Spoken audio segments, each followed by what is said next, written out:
Conspiracy theories, eh? Wait till you get a load of this.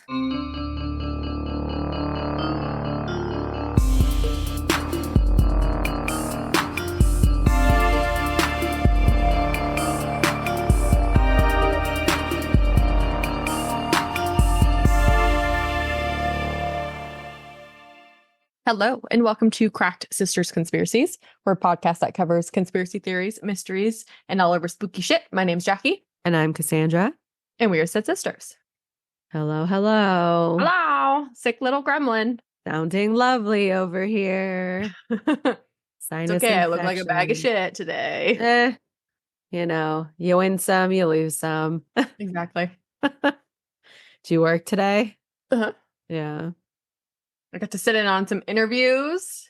Oh. I'm like, I don't feel qualified enough to be in this position, so I just didn't say anything. But they were very interesting. Okay, good observation, like opportunity. Yeah.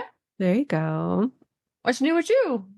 Nothing really. We're all dying of one thing or the other around here. So Ass cancer. I mean, that could be in the future. You never know. How fun. I know, right? Grayson had her last football game of the season yesterday. So that finally is done.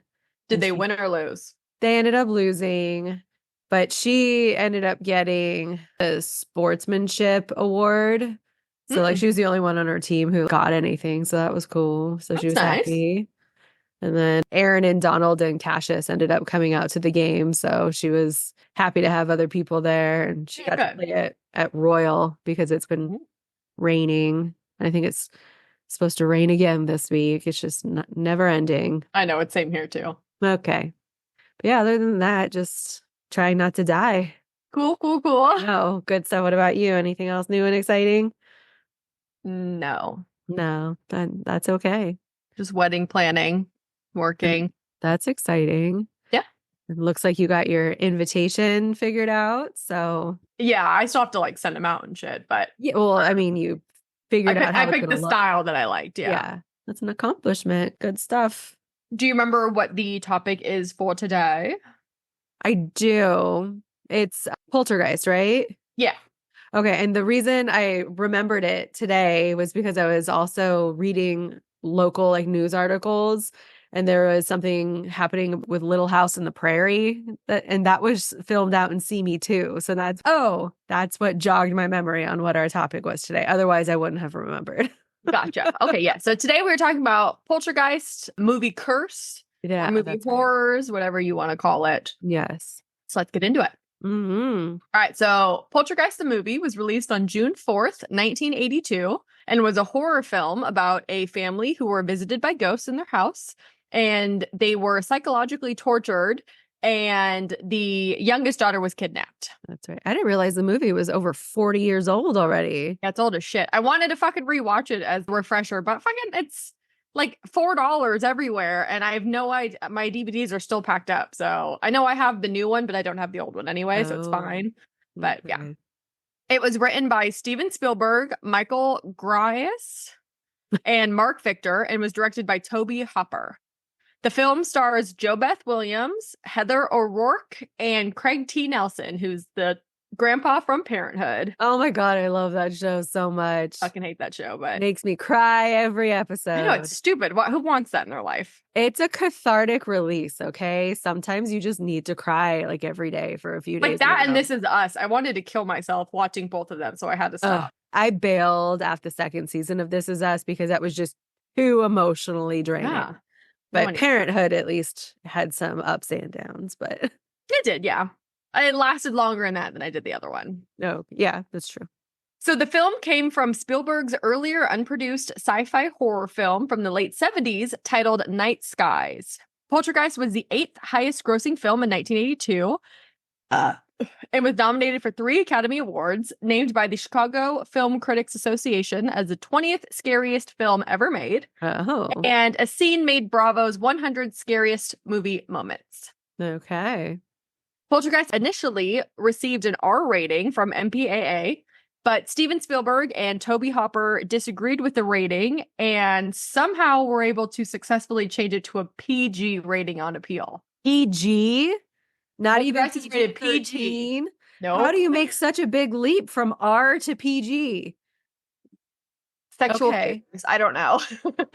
That's like for like 7-year-olds. Like, no, that's not okay. Yeah, it's a pretty scary movie. I at least when I thought it was PG-13 going into it. Yeah. I think the remake was, but regardless, this was a different time. They didn't care about children's mental health. That is true. So the movie was filmed at 4267 Roxbury Street in Simi Valley, California. And it is, fun fact, I don't know if you've ever been there, but it's directly across from Valley View Middle School. That's what I was just going to go look up. I'm like, where is that? Okay, so it's yeah, on the so east it's end. off of Walnut. So like Valley View, this is Tapo Street, and then Walnut runs east-west, and then it's one of the north streets off of Walnut. Oh, so I'm sure I've driven by it then. Yeah, probably. Okay. And on top of being a well-known horror movie, the film is also known for something else, which is what this episode is about, which is the Poltergeist curse. Is this something you had heard of prior? I have only heard of one pretty like significant thing that happened, and it tied back to the curse, but other things I'm not aware of. Okay, so the curse. Mm-hmm. To start, there were 4 total cast members who died during the production of the movies or very soon after its release. And I say movies because 4? Yes, there was 4. I only knew about 1. Okay. Technically, 2 of them were pre-existing conditions that they probably were going to go from anyway. 1, I think, is completely... I mean, they're all kind of unrelated.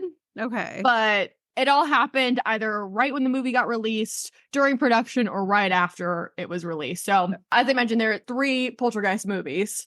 I don't think anyone ever made it to the 3rd movie, but I heard the second was okay.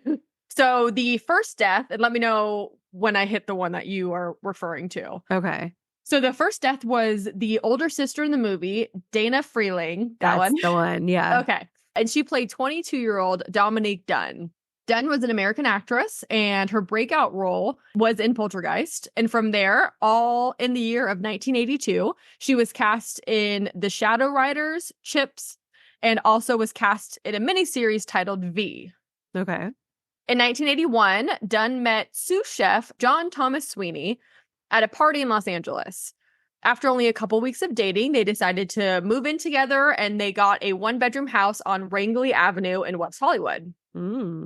Sweeney was very possessive and jealous, which led to the couple constantly arguing, and Sweeney began being violent and abusive towards Dunn. Off to a great start. There was a story about an argument between the two of them on August 27th, 1982, where Sweeney had yanked handfuls of Dunn's hair out by the root. Oh my God. It only gets worse. That shit hurt so bad. Dunn ran from their home after he yanked all of her hair out and ran to her mother's house, where Sweeney followed her and began banging on all the doors and the windows. Dunn's mom screamed that she was going to call the cops, so Sweeney finally left. Okay. After a couple days to cool off, Dunn returned to their shared residence, and the two continued their relationship. It was just a little bump in the road. Oh, sure. No big deal. On September 26th, 1982, a friend who was staying with Dunn at Sweeney's house heard loud gagging sounds. So she ran into the room, which is presumptuous. I mean, you never know what's going to be on the other side of that door. Well, when she opened that door, she found Dunn was on the floor and Sweeney was on top of her, strangling her with his hands. Oh.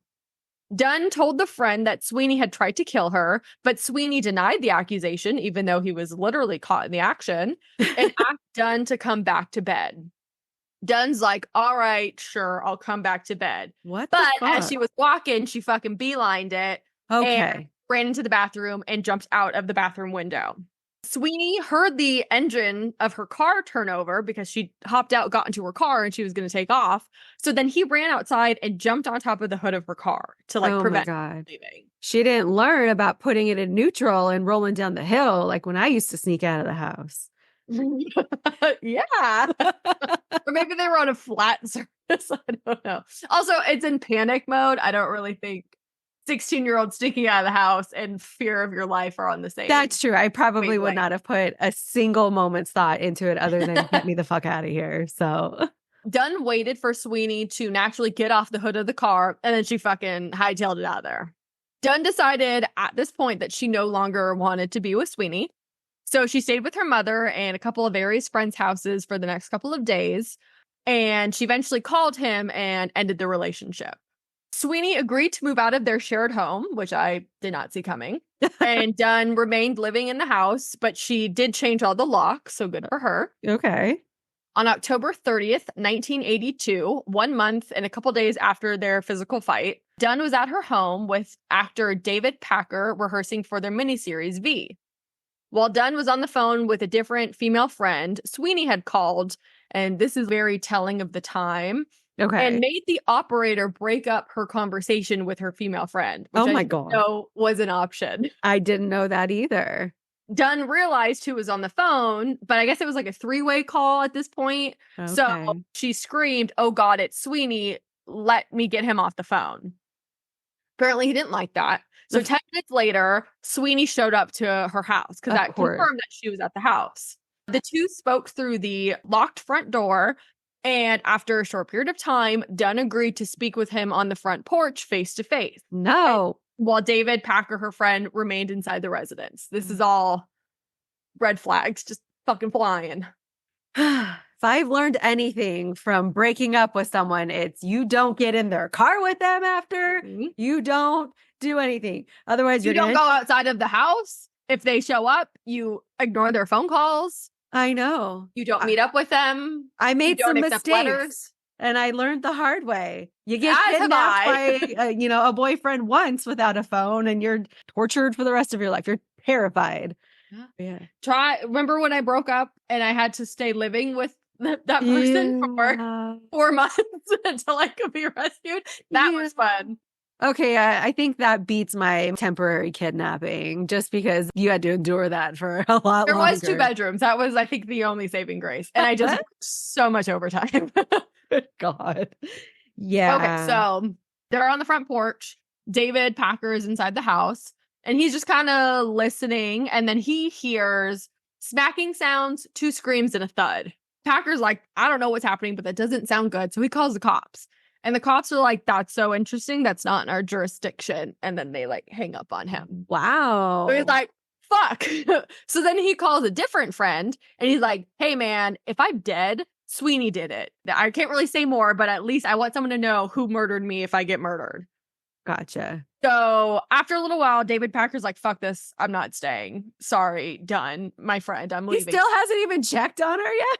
No. So he leaves out the back door. Oh my God. And, sneaks around to the front of the house because he has to get to his car.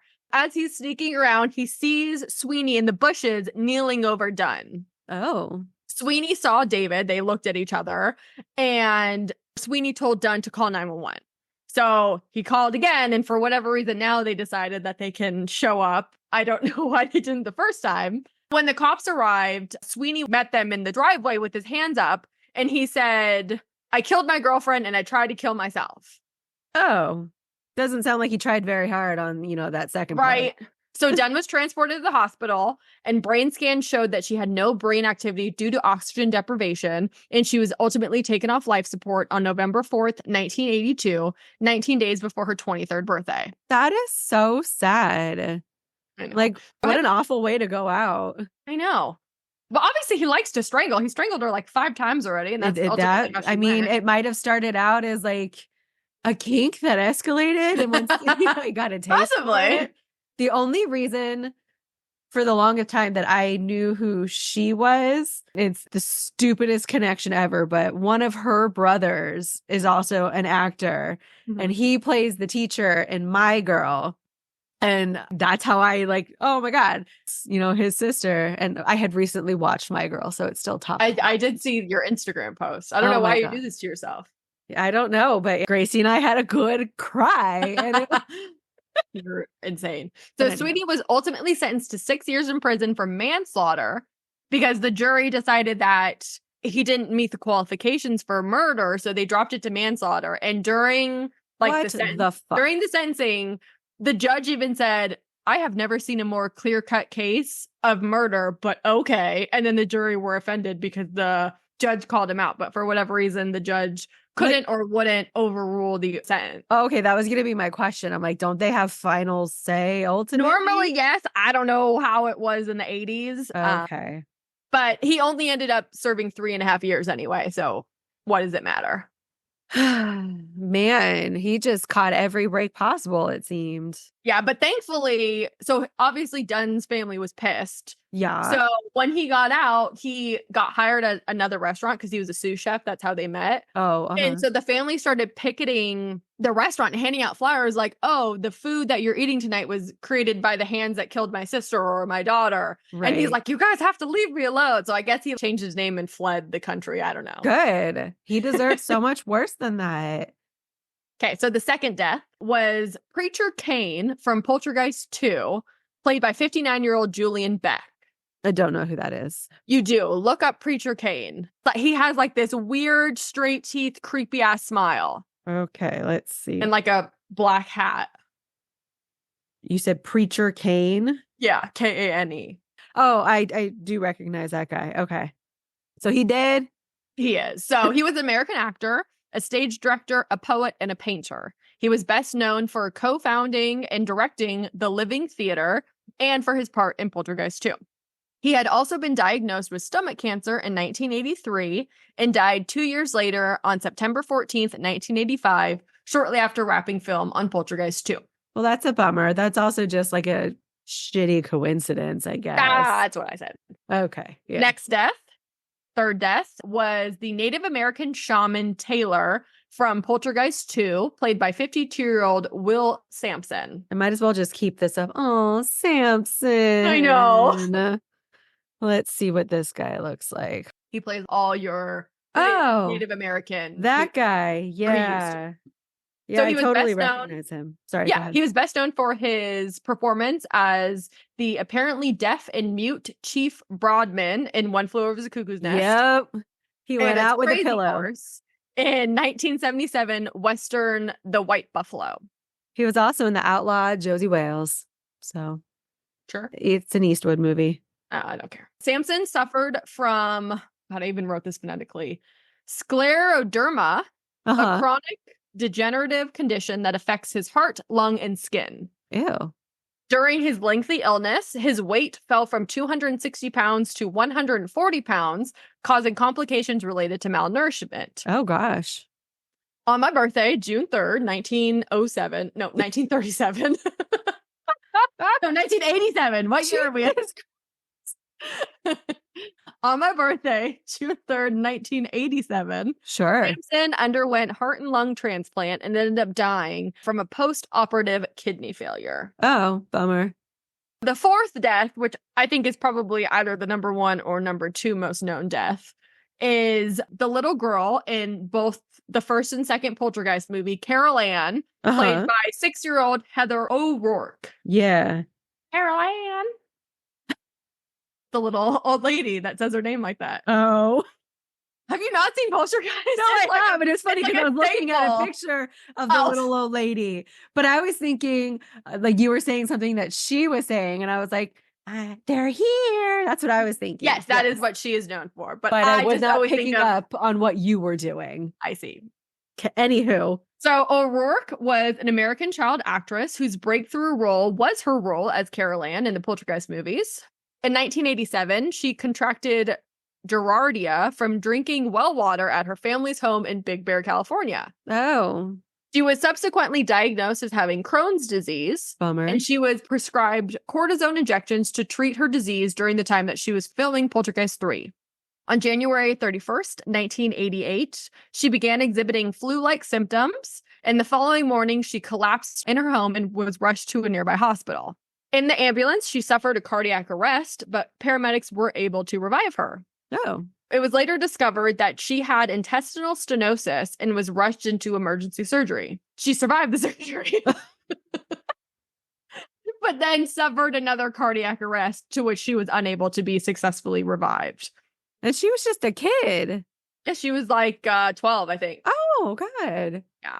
The head of gastroenterology stated that her death was distinctly unusual as that she lacked prior symptoms of the bowel defect. Some people say she was misdiagnosed. Other people just say they didn't understand what she truly had because she wasn't showing the telltale symptoms. But either way, it ended up taking her life. I mean, that sounds pretty cursed to me, at least for her, poor thing. At least for a kid, yeah. Yeah. Well, I mean, that and the way the older sister went out. And Yeah. So those were the deaths. Now we're just going to talk about all the other spooky shit that people have alleged happened on set or in direct relation to the movie. Gotcha. So there's a scene in the first Poltergeist film where the mother character, Diane Freeling, who is played by JoBeth Williams, falls into a swimming pool. Yes. She's looking around and finds that she is among rotting corpses and skeletons because in the movie, I guess the house was built on an Indian burial ground. Yeah. And they're all like coming to light. And so isn't it like raining and all this shit's just coming up? Yeah, it's like bubbling up or something. Williams was not told until after the scene was shot, but she did find out, as well did other cast members, even though sometimes it's alleged that this was real, that these skeletons and rotting corpses were real people. What? Because apparently in the 80s, it was a well-known practice and cheaper to use real skeletons versus the plastic ones that you have to manufacture. What? So many people think this whole curse was started with that because they're literally using dead bodies. Where do they acquire them? No, I didn't look into it. Do people have to, like, the loved ones need to sign off on that? Is that what happens if you say you donate your body? Well, I was going to say, if you actually donate your body to science, you don't get to choose where it goes. So it could be quack science or it could be legit. You could go to a body farm. You could go to some guy's basement. I don't know. Okay, yeah, but you know what? My thinking is if I donate my body for science purposes and end up as essentially an extra in a movie, my estate should be reaping some benefit for that, and they deserve to receive payment. I'm sure they could spin it like, oh, they want to see how it holds up under human weight and elements. I don't know.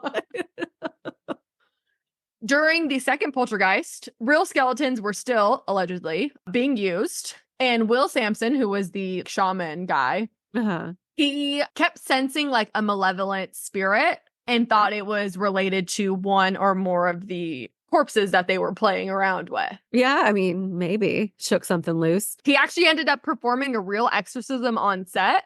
Oh. And apparently everything kind of calmed down after he did that, even though I don't think, to my knowledge, you can't exorcise a thing, but I don't know. Maybe you can.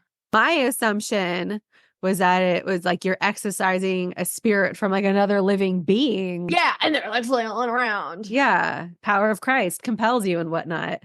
Holy water. Yeah. During the first Poltergeist movie, there was a scene where Carol Ann's brother, Bobby Freeling, played by Oliver Robbins, encounters a clown, and the clown pulls him underneath the bed. Yes, Very terrifying. scary looking clown. During filming of that scene, because the clown is a puppet, one of the clown's puppet arms got wrapped around his neck and was choking him. Spielberg was directing and made a specific comment like, keep going, you're doing great, your acting is so good. But I'm dying, you idiot. It wasn't until he saw Robin's face turn blue that he realized he was being choked to death. Good God. So no, that 10-year-old did not have the, those acting chops that you thought he did. No. So Spielberg actually ran over and saved him. Oh, good. I'm sure after he got the perfect shot, though. Probably. That seems to be a theme. God. So JoBeth Williams reported while working on Poltergeist, she would come home from set in her own house and she would see pictures and paintings that were hanging on the wall are now askew. Oh. So she would straighten them, go back to work, come back, and they're all fucked up again. She was worried that someone or something was trying to tell her not to do the movie, yet she did it anyway. Okay. Must have been a nice payday, so. Probably. James Caan, who was involved in the promotional material of the film, reported that he experienced something possibly paranormal while working in Spielberg's office. Weird. He explained that he had heard a loud crack of thunder and saw a flash of lightning outside the window.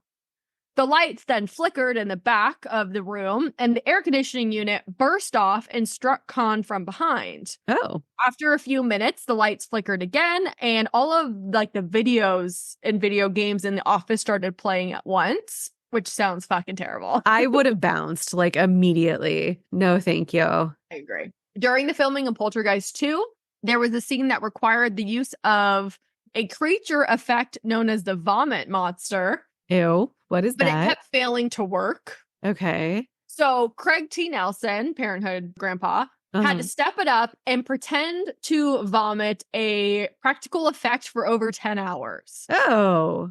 Finally, director Brian Gibson got the shot that he needed from Craig. However, the next morning they found that the film had somehow been damaged and that Craig would need to pretend to do it all over again. And absolutely not. All over again. No.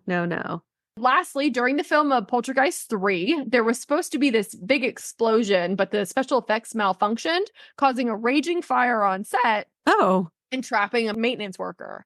Thankfully, one of the stuntmen was Captain Savaho, ran in there, saved the maintenance worker, and then grabbed the camera and the film. Oh. And was able to like help keep that movie going. It sounded like that movie should have never come into existence. But technically, this is all of them. Mostly 1 and 2, but technically 3 is in there. All the stuff happened throughout the making of all of the movies. Oh, okay. So many actors, the ones that are still alive at least, deny the curse, or they express that they just don't believe it. It was just coincidences, whatever. There are numerous films or movie sets that are said to have been haunted or cursed, including The Omen, Superman, The Crow, A-Took, Rosemary's Baby, Passion of the Christ, Twilight Zone the movie, Rebel Without a Cause, and The Exorcist.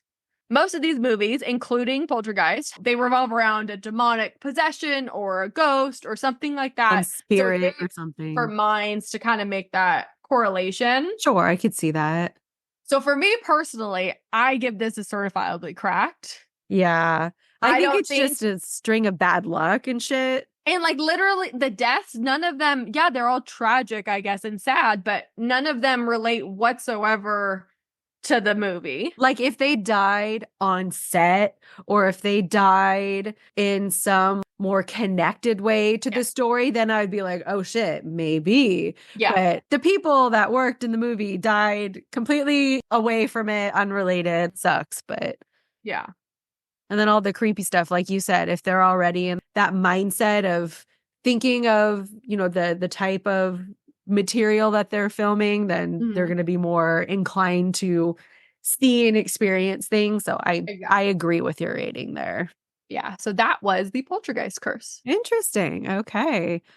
Yeah. I should rewatch that. It's been a hot minute. No, I would love to. I tried, but yeah, no, as you were going over a couple of those scenes, I'm like, oh yeah, that's some scary stuff. But the clown one, And in the remake, have you seen the remake, the 2015 one? That one is good. And the clown is the cover art.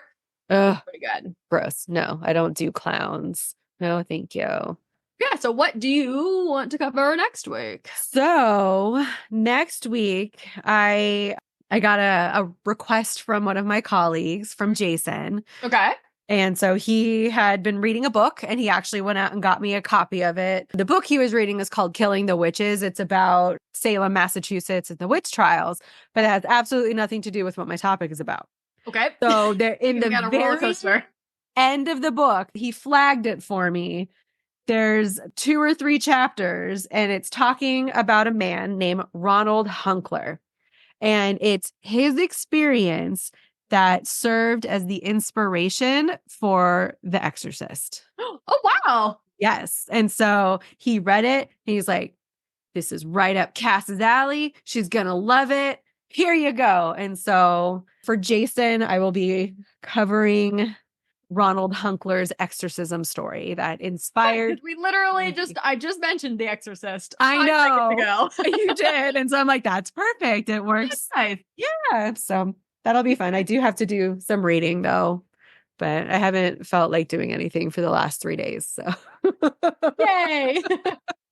But yeah, if you have any other requests for topics, we do listen and, you know, we will cover them, but you can send us a note on Instagram. You can reach out to us via email, crackssistersconspiracies@gmail.com. We have a Facebook. I have been updating our Twitter or our X, whatever it's called. Oh, because I was just about ready to say. You can reach us on X, whatever the fuck it's called. X, Twitter, Twix, whatever.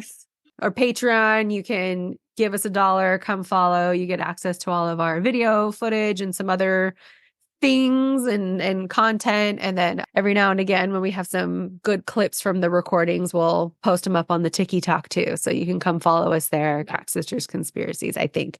Actually, I don't know what. No, it's TikTok/cracked_sisters, I think. It is. Oh yeah, cracked_sisters. There was a character limit and I couldn't do it. So, And but go to our Instagram. Or capital. Yeah, and you'll find us there. But yeah. Anywho, with that, I'm gonna say stay cracked, y'all. And have a great day.